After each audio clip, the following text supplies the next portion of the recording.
Welcome to Burlap Teachers. Enjoy the video. You start with essentials. Confirm the Sharepoint site URL, folder path, and that you have read or edit access. Open Excel and choose Data, get data from online services from Sharepoint folder so Excel can query the library. When prompted, sign in with your Microsoft 365 organization account. Select the site and wait for the file list to load. Once done, use the navigator to preview files and pick the item you want to import. Now transform the content using Power Query Editor. Filter rows, remove unneeded columns, split or merge fields, and set proper data types so Excel interprets values correctly. If you have multiple files, select Transform Combine Files and configure the sample file mapping. This merges consistent structures automatically. Make choices for load to table, connection only, or the data model, and tweak refresh settings.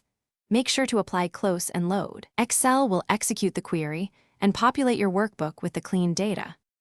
Finish by choosing how the data stays current.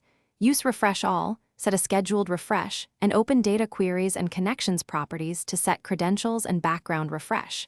If you hit errors, re-authenticate or clear stored credentials and confirm your Sharepoint permissions.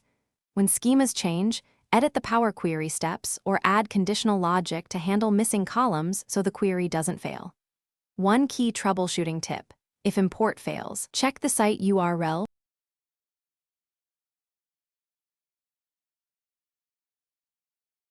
Thanks for watching. Consider subscribing if this video helped you.